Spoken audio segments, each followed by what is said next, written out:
atenção que desde as 8h30 que iniciou essa sessão, nós estamos aqui discutindo ideologia partidária. É isso que chama a atenção. Por quê?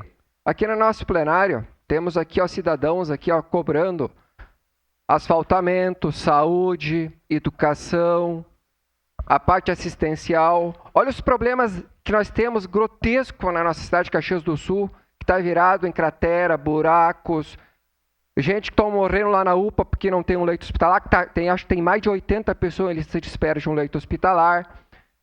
E aqui nós temos pré-candidatos a prefeito, a vice-prefeito, enfim. O que nós temos que discutir de fato? Não sou contra a moção, sou favorável, com certeza. Qualquer tipo de discriminação, independente da hierarquia social, se é mulher, se é homem, mas vamos hoje se ater às mulheres, o respeito à igualdade social de direito sempre. Isso eu defendo, é uma causa nobre, né? Isso é fundamental. Mas nós temos que rever.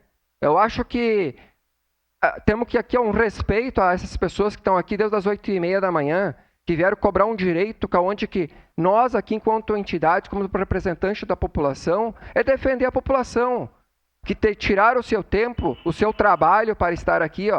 Vamos olhar essa análise crítica referente ao assunto. Essa questão de ideologia, quem que ganha? Direita, esquerda, centro, enfim, Lula, Bolsonaro. Olha aqui, quase um campo de guerra. Só falta trazer um ringue aqui para estar discutindo. Vamos discutir os problemas da cidade de Caxias do Sul. Olha, está cheio de problemas. Se coloque nas pessoas que estão lá na UPA morrendo, lá que não estão um leito nos hospitais, que é tudo superlotado. Muito obrigado, presidente, e voto sim a esta moção. Vereador Lucas.